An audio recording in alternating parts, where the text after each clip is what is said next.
England జానపద కథ యక్షిణులతో బేరం. వేల్స్ సముద్ర తీరంలో మిల్ఫోర్ట్ హావెన్ అనే చిన్న పట్టణం ఉండేది. అక్కడి ప్రజలు చాలా ప్రశాంత జీవనం గడిపేవారు. అలాంటి ప్రజలకు హఠాత్తుగా కొన్ని విచిత్ర అనుభవాలు కలగడంతో ఆందోళనకు లోనయ్యారు. పట్టణంలోని దుకాణాల నుంచి వ్యాపారుల కళ్ళెదితే సరుకులు మాయం కాసాగాయి. వాటి స్థానంలో బంగారు నాణాలు కనిపించేవి. ఒకరోజు గ్రిఫిత్ అనే ఒక దుకాణందారు ఆఖరి ఖాతాదారు కూడా వెళ్లడంతో ఆనాటి వ్యాపారం ముగించి నుదిటి చెమట తుడుచుకుంటూ గోడవారగా కూర్చోబోయాడు. అప్పుడు ఆయన పక్కనే ఉన్న పెద్ద గుమ్మడికాయ మాయం కావటం చూసి దిగ్భ్రాంతి చెందాడు. మరుక్షణమే అక్కడ కొన్ని బంగారు నాణాలు చూసి మరింత ఆశ్చర్యపోయాడు. గ్రిఫిత్ వాటిని తీసి చూశాడు.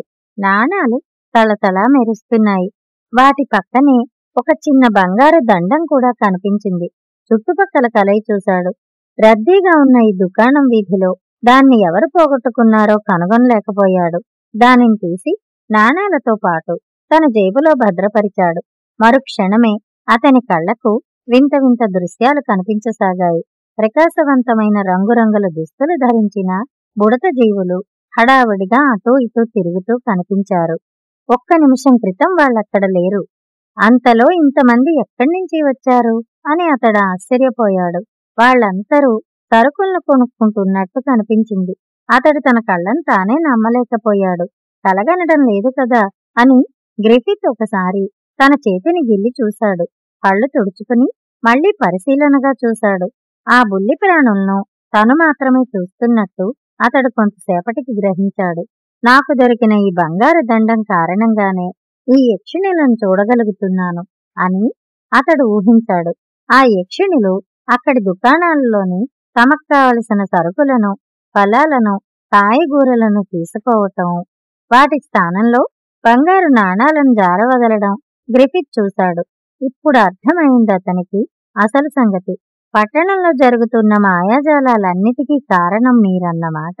మీ మూలంగానే వస్తువులు మాయమైపోతున్నాయి, నాణాలు ప్రత్యక్షమవుతున్నాయి అనుకున్నాడు అతడు సమర్థుడైన వ్యాపారి గనక యక్షిణులు ఎలాంటి వస్తువులను మాయం చేస్తున్నాయో వాటికి ఇష్టమైన వస్తువులేమిటో త్రుటిలో పట్టేశాడు.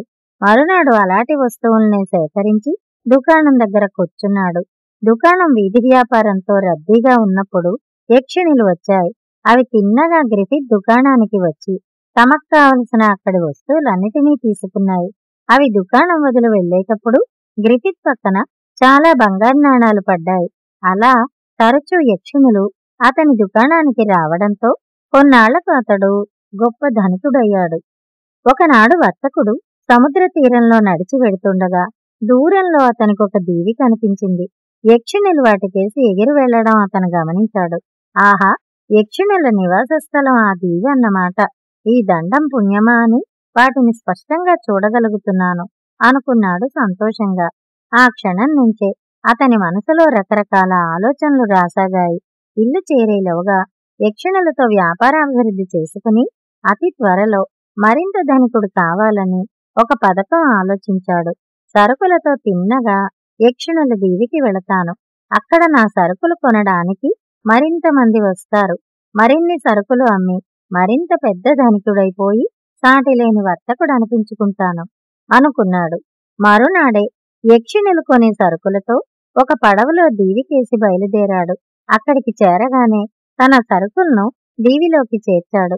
వర్తకుణ్ణి చూడగానే ఒక మానవుడు తమ దీవిలో అడుగుపెట్టడం చూసి యక్షిణులు దిగ్భ్రాంతి చెందాయి. క్షణాలలో ఆ ప్రాణులన్నీ కొత్త ఆగంతకుణ్ణి చూడడానికి తీరంలో గుమికూడాయి. వాటిని చూసి వర్తకుడు ఎంతో ఆనందించాడు. మిత్రులారా రండి, మీకోసం ఏం తెచ్చానో చూడండి. రోజు మిల్ఫోర్ట్ హావెన్కు వెళ్లి సరుకులు కొనవలసిన అవసరం లేదు. మీకు కావలసిన వాటిని మీ దగ్గరికే తెచ్చాను, రండి చూడండి అని వాటిని పిలిచాడు. సరిగ్గా ఆ సమయానికి అక్కడికి వచ్చిన యక్షిణుల నాయకుడు గ్రిఫిత్ ఆహ్వానాన్ని విన్నాడు. ఒక్క క్షణం ఆలోచించి యక్షిణులతో, మీరేం భయపడకండి, ఈ మనిషిలో ఆశ పెరిగిపోయింది. అతని అత్యాశ అతన్ని హరిస్తుంది. అతనికి పతనం తప్పదు. అయితే అతని మనసులో ఉన్న ఆలోచనలు మనం గ్రహించినట్టు అతనికి తెలియకూడదు. మీకు కావలసిన వాటిని అతని వద్ద కొనుక్కోండి. ప్రతిరోజు రమ్మని అతనికి చెప్పండి. ఏం చెయ్యాలో తర్వాత చెప్తాను అన్నాడు. యక్షిణులు గ్రిఫిత్ వద్దకు వెళ్లి కావలసిన వాటిని కొనుక్కున్నాయి. రేపు ఇదే సమయానికి ఇక్కడికే రా అన్నది ఒక యక్షిణి తన పథకం విజయవంతమైందన్న సంతోషంతో ఉబ్బి తబ్బిబ్బవుతున్న గ్రిఫిత్తో. అతడు వెళ్ళిపోయాక నాయకుడు యక్షిణులతో అతడు ఇక్కడికి వచ్చేటప్పుడు మానవుల కంటపడని మన దీవిని, మన రూపాలను ఎలా చూడగలుగుతున్నాడో తెలుసుకోవాలి. అతడికిలాగే ఇతరులకు కూడా మన రహస్యం తెలిసిపోతే మనం ఇక్కడ ప్రశాంతంగా ఉండలేము అన్నాడు.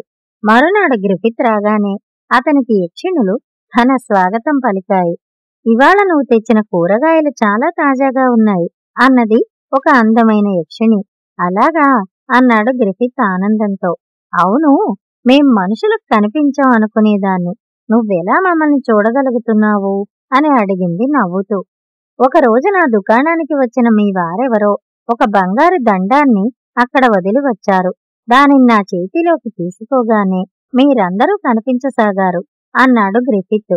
ఆ దండాన్ని కాస్త చూపుతావా అని అడిగింది యక్షిణి. గ్రిఫిత్ జేబులో నుంచి ఆ మంత్రదండాన్ని తీశాడు.